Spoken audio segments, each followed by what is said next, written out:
All right, and we are back here on the GSMC Sports Podcast. And for the third part of the show, we're going to now get into talking about a couple of things regarding AFC North teams, the Bengals and the Browns. So, first thing we will discuss is Trey Hendrickson. So, the Bengals recently, they granted him permission to seek out a trade. And he's coming off of an all-pro season. He led the league in sacks. He's been their best pass rusher. But he's in the final year of his contract. And based off of what's going on with the Bengals, it looks like they are prioritizing offense over defense. So they could bring back T. Higgins and Jamar Chase, but it looks like Trey Hendrickson could be on his way out. And now the Bengals' defense is going to get even worse. That was the problem last year, was their defense. And now you're trading away, you're letting your best defensive player go. And we hear Joe Burrow saying, we got to keep everybody. Well, it's just impossible. You're not going to be able to keep everybody. And, we talk about Myles Garrett and how he wants to be traded. Well, the Browns don't want to trade him. The Browns are going to try to do everything they can to keep him. Now, ultimately, they're going to be forced to have to let him go because it's over in Cleveland. It's over. But who knows how long that's going to take. So that could lead to a lot of teams that maybe are interested in trying to get Myles Garrett to pivot and now try to get Trey Hendrickson. Now, is Trey Hendrickson the same player as Myles Garrett? No. But a lot of teams out there need pass rushers. And you look at the Eagles, and they might lose Josh Sweat in free agency. So they might say, hey, what's going on in Cleveland? They don't want, we're tired of playing the waiting game on Myles Garrett. Let's go and get Trey Hendrickson. Put Trey Hendrickson on the Eagles. And that would be a problem. But there's plenty of teams out there. The Lions are another team that are trying to acquire Myles Garrett. They could go after him. The Buccaneers, that's a team that I think needs a pass rusher. They got to improve their front four. The Chargers released Joey Bosa. Khalil Mack is not going to be on the team. Maybe not. So, that could be a possibility. The Falcons are a team that could use another pass rusher. The Commanders. The Bears are another team. They're looking to add someone opposite of not Josh Sweat, but Montez Sweat. The Packers, the Colts. These are teams that are listed on an NFL article that I'm looking at, which makes sense. Those teams need pass rushers. But, it's all about, do you have the assets to give up to get them? Do you have the cap space? That's a whole other thing. That's a whole other thing as well. But that could be the consolation prize if Myles Garrett and the Browns just continue this standoff. Because, I think some team, like the Eagles, I say the Eagles, they could pivot and go to Trey Hendrickson, but they could also afford to wait and see how it plays out. They just won the Super Bowl. Right now, they're the best team. They could afford it, but some of these other teams that, are in desperate need of pass rushers, they're going to have to pivot. Like some of these other teams, the Buccaneers. I mean, I don't know if the Buccaneers are going to, trade for him, but, that's a team that could use a pass rusher.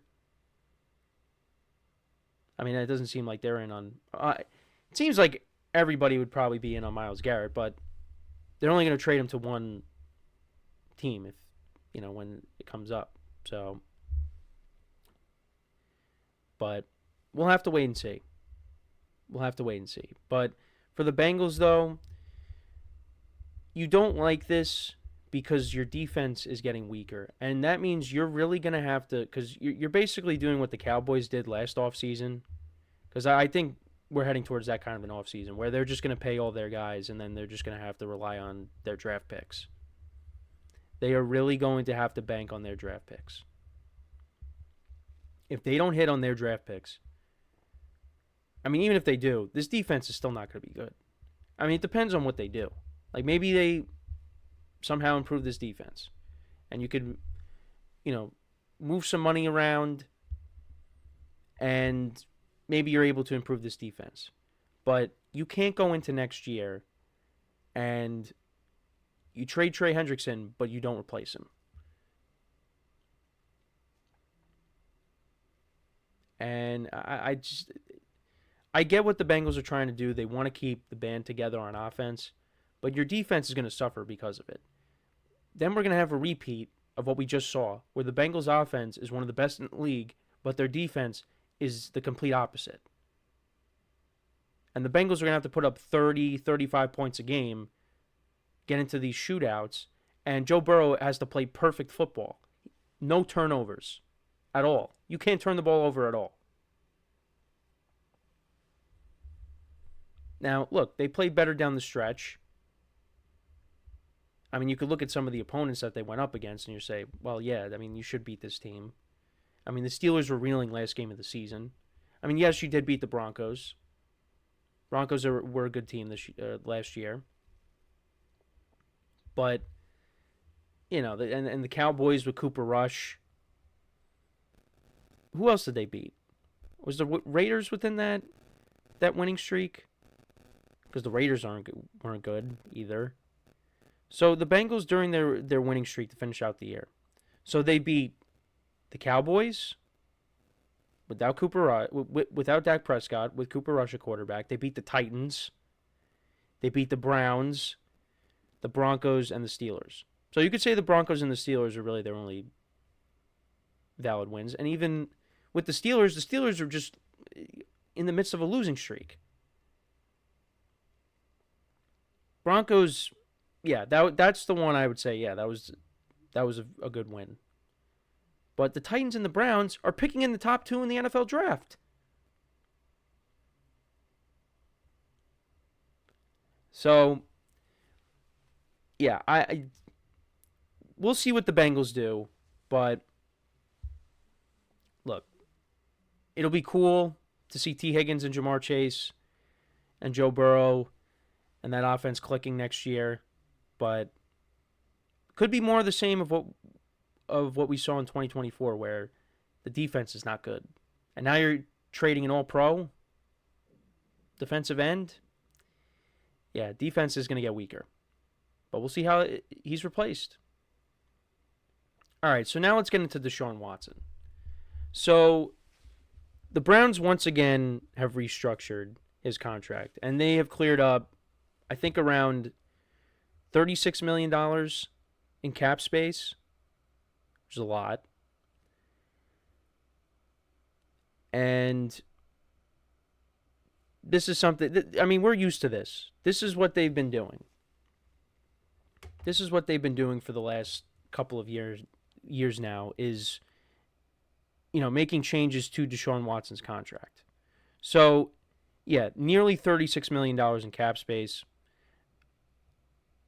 His salary in 2025 is fully guaranteed, and it's $46 million. And now he's going to receive it as a bonus rather than a salary, because the signing bonus doesn't go against the cap. But the Browns are just doing this to kind of prolong, having to, pay some of that contract right away. But it's amazing how this contract is fully guaranteed. It's unbelievable. And he's not even going to be playing next year. He's not even going to be playing. You're going to have a rookie quarterback most likely, and you're probably going to have to bring in another veteran. He played, when he got hurt against the Bengals, that was the last game that he'll probably ever play in his life. I really would be surprised if I see him on another team and back on the football field. I don't see it. I don't see it. And once again, I'm going to get redundant here. That trade is going to go down as one of the worst trades in NFL history. The Browns really thought they were getting the Deshaun Watson that we saw for the first part of his career. And it just never materialized into that. He hasn't been able to stay on the field. Gets hurt. Back-to-back years, season-ending injuries. And on top of that, you gave up 3 first-round picks to acquire him, and you helped the Texans accelerate their rebuild. And now, last 2 years, they've been in the playoffs. They've been winners of their division. And the Browns, yeah, you went 11-6 in 2023 and you made the playoffs, but you were doing it with Joe Flacco. Joe Flacco is not going to be the long-term answer at quarterback. And then in 2024, you figure, oh, Deshaun Watson's not playing well. Hey, look, they won 11 games last year. Kevin Stefanski, coach of the year. They'll be able to do it again. Nope. You only won 3 games. Now you're picking in the top 2. You have the second pick in the draft. Now, it's going to be hard to mess that up because you should be getting a good player. But then again, you know, people have their concerns with the quarterbacks. But I think in the right situations, if they're done right, they could pan out. But the Browns, is that, you know, the best spot to end up in? With the amount of quarterbacks that they've gone through in their franchise? They had Baker Mayfield, and they traded him. Or not, well, yeah, they did trade him. They traded him to Carolina. And now he finds a home in Tampa. Should have kept him. But they didn't. They felt like Deshaun Watson was going to be a massive upgrade. And that hasn't happened. That has not happened. So it's just, eventually they will pay off that whole contract, but it's kind of turning into the football edition of Bobby Bonilla. That's really what it's turning into. Now, I'm not saying that, you know, because Bobby Bonilla played baseball, you know, way back, and the Mets are still paying him. You know, but this is what we're going to be seeing over the next several years, is just, you know, restructuring, and, you know, they're going to have to pay him off when he might not even be, not even going to be on the team, and they could still be paying him.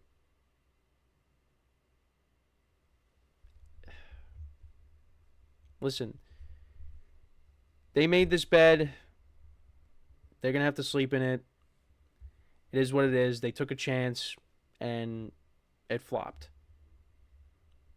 So we'll see what they do in the draft, who they end up with. But if you think the Browns are going to be good in 2025, with the stuff that's going on, not just with him, but we talked about Myles Garrett, they're not going to be a good team. They're not. So let me know what you guys think, though, about these 2 headlines. What are your thoughts on them? Let me know in the comments. So we are going to take our next break. And then when we come back, we'll talk about a little baseball here. We'll talk about the Dodgers hitting the pause button on Shohei Ohtani's rehab, his pitching rehab. And we'll get into that. I'll give you my thoughts on it when we come back. So with that being said, stick around, and we'll be right back here on the GSMC Sports Podcast.